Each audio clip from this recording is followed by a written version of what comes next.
What I have here is a really rare, I mean very rare, Remington 1879, and it's the lifter model.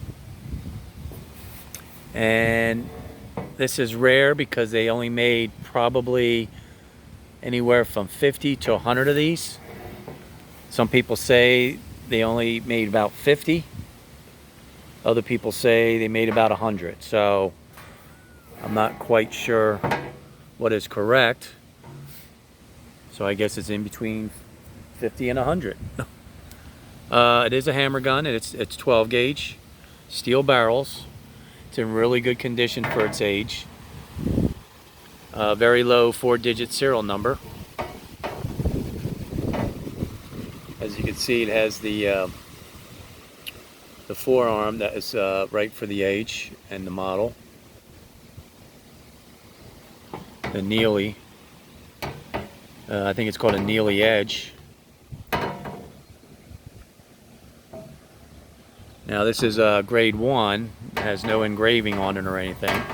So this particular shotgun here was used just strictly for hunting and skeet practicing, from what I was told. I bought it off the original owner, or actually, I'm sorry, the original owner's grandson. There, I'll get it right. So it'd be the grandson, because this was his grandfather's, right? So I thought it's a nice find, because like I said, these are rare. And you know, they have the 1898, 1899s,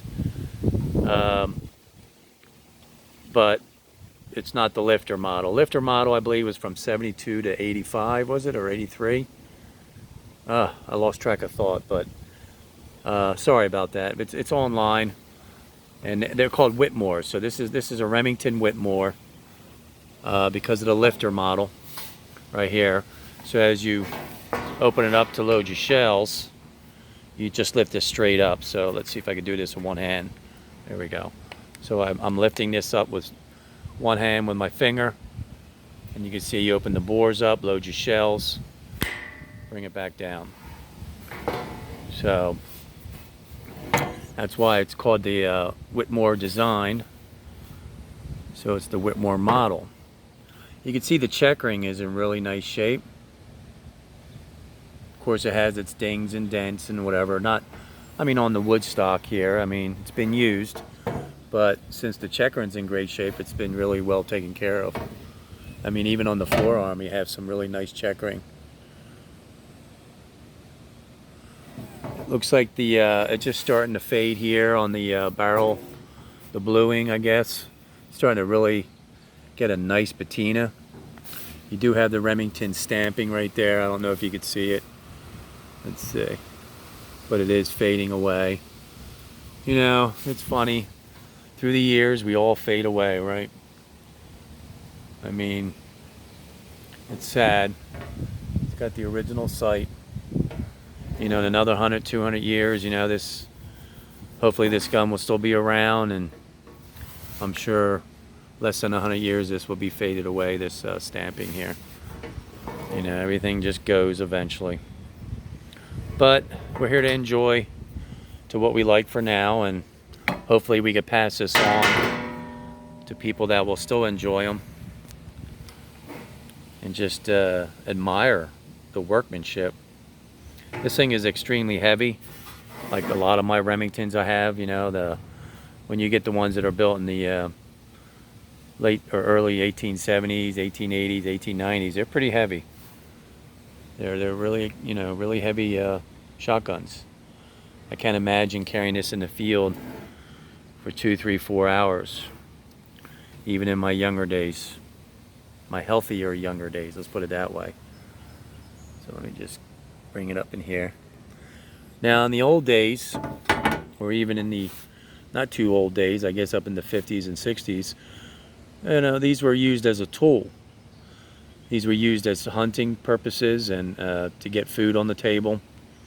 These weren't collector items, but you know, to store these, they would clean them down if they were really good people, and they would, after a hunting trip or whatever, they would clean these down thoroughly, and then they would just grease everything. Everything would be lined with grease. So that's what a lot of these were. I mean, these are old, this is old steel.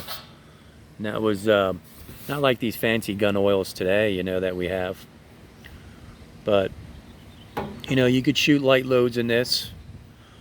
I was told that the last person I bought it off of, a while back, they shot 12 gauge regular loads through it. Even with the slight pitting of the barrels. There is slight pitting inside of the bores. Not on the outside. Outside is in really good shape. But on the inside, there are pitting throughout each barrel, but it's very small. What you could probably do is sand it down somehow with a bore. There is a tool that you could buy, but it's pretty expensive.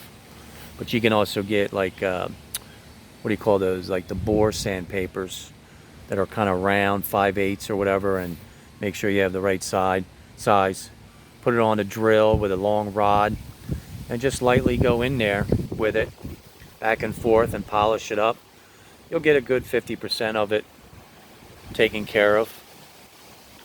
You know, as long as the barrels are not in that bad of shape.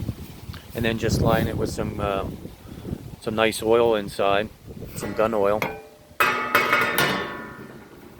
Now this one here, I mean, the springs and the hammers are, see, they're nice.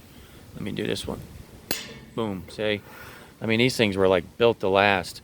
The only thing is I have to clean it really well one day when I fill up to it. This firing pin goes back and forth with the spring. As you can see when I'm pushing it, it's just like going back and forth. But I'm going to take that out and clean it and maybe put a new spring in there. This one doesn't. This one just kind of stays when you push it. So look at that. Look at that dirty. So that one definitely needs a new spring. But you know, a lot of times in the old days I used to use black powder in these too.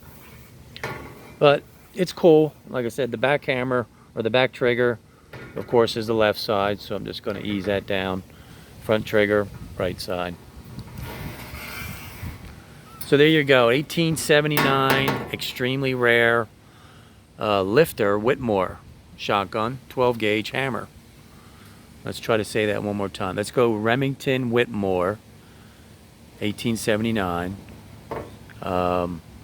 lifter, double barrel hammer. I guess you got to say all that and above, right? Alrighty, hope you enjoyed it. I love these things, and I'm actually going to trade another one in, one of my modern ones that I'm selling, I mean, and I'm going to buy another one of these, but I'll just sell one of my other modern rifles so I don't have to put any money up and just try to pick up another one of these. Because, like I said, these things are neat. They're just really heavy. I mean, I don't know. I think they're like anywhere from 8 to 12 pounds, easy. Easy. I have to weigh it one day and let you know. Alright, hope you enjoyed it. I do have a few other videos of some of my hammer guns.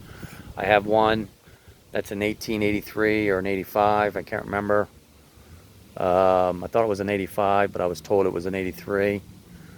I have one of these, or I'm sorry, a JP Claybro and a couple others, but I'm not sure if I made videos on the other ones. So check my videos out.